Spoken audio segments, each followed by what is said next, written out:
मित्रांनो, आत्ता सध्या आम्ही मडे वडगावला चाललोय आणि आमचे फॅन फॉलोअर्स रस्त्यात भेटले. काय झालं? नाव सांगा. अमोल तुपे. काय झालं, एक गैरसमज झाला. मी ते कोण येत होतो आणि यांनी बघितलं आणि रेल्वे गेटवर. आणि तुम्हाला तर माहिती ना, मी नवीन गाडी शिकतोय. हे हरणं वाजवत होते पण माझं काही लक्ष देत नव्हते. पण फॅन आहेत बाई, प्रेम आहे शेवटी थांबलं. आणि मी बी साईडला गाडी घेऊन थांबवली. नाही थांबली 100% त्यांचा घाम किती झाला. बरोबर बरोबर, घाम नाही लय इच्छा होती नाही का भेटायची म्हणून गाडी चालू करून मागाल तुमच्या नाही का? अहो हे प्रेम आहे राव. काय माणूस काय घेऊन जाते, फक्त प्रेम पाहिजे. हेअरस्टाईल मस्त आहे पण तुमची. कमी करा नेक्स्ट टाइम नाही का मी घरी नाही भेटाल तिकडे माहिती होतं टाकलेलं आहे ना काहीतरी टाकलेलं नक्की यायचा घरी जेवण करायला. बर का बर बर. हा भाई शांत आहे पण बोलतो बर का, व्हिडिओत बोलत नाही. बरं चला मित्रांनो, तो का त्यांची गाडी तिथे लावलेली आहे आणि हे भेटायला आलेत. मनापासून आभारी. कोणी जर प्रेम केलं ना भारी वाटतं राव. काय पाहिजे जिंदगीत अजून? बिग बॉस मध्ये पाहिजे हा मजाच नाही अहो ओरिजिनल बॉस खरंच मजा नाही तुम्ही. यावर्षी बिग बॉसला माहिती काय म्हणले? यंदाच्या बिग बॉस मध्ये खरंच मजा नाहीये. मजा नाही नाही, मजा का बरं? तुम्ही नाही ना म्हणून मग काय वाटतंय काय परत बिग entry बॉस मारून? इतकं फेमस झालं काय गाजलं ना शेवटपर्यंत.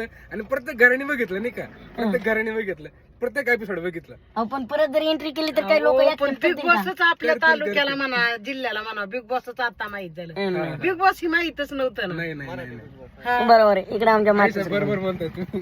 मारू काय मग परत एंट्री बिग बॉसला? कर परत एंट्री मार 100%. नाही नाही 100% सपोर्ट नाही का आमचा जेवढपर्यंत अगोदर केलं ना अजून पण जास्त प्रेम करू नाही नाही नाही का? आता परत वाढेल नाही का प्रेम तुम्हाला. बरोबर आहे बरोबर. असंच प्रेम राहून द्या. आपण आयुष्यात डबल काही करत नाही. चला थँक्यू सो मच. मित्रांनो, मला सांगावं अजून जीवनात काय पाहिजे हो. जनता आपल्यावर एवढं प्रेम करते ना. बघा ना ते दादा ते राव, नुसतं गाडीतून मी दिसलो की जवळ आले, भेटले, सेल्फी काढले. आणि खरं सांगू का मित्रांनो, आज मला जास्त काही बोलायचं नाही.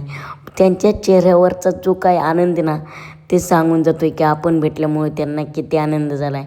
मी तर एक म्हणेन, जीवनात त्याच्यापेक्षा महत्त्वाचं काय हो, एखाद्याच्या चेहऱ्यावर आनंद आणण्यासारखं पुण्याची आहे आणि महत्त्वाची गोष्ट नाही. आणि खरं तर मित्रांनो, आपण आयुष्य जगत असताना कधी पण दुसऱ्यासाठी जगा. त्यांना भेटलो खरंच भारी वाटलं बरं का. कारण त्यांना मी विचारलं जेवण वगैरे करणार का, ते म्हणले दादा काहीच नको, उलट आम्हीच तुम्हाला जेवण वगैरे देतो, पण तुम्ही आमच्यासाठी थांबलात हीच आमच्यासाठी खूप मोठी गोष्ट आहे. मी त्यांना म्हणलं तसं काय नाही, पण घरी या, कारण तिथं हॉटेल वगैरे काय नव्हतं. आम्ही एक खेडेगावात होतो. मग त्यांना म्हणलं घरी या भेटायला. मग घरी निवांत भेटू, बोलू. आणि खरंच मित्रांनो, तुमचं सर्वांचं मनापासून आभार. तुम्ही एवढं प्रेम देत आहेत तर खरंच तुमचं सर्वांचं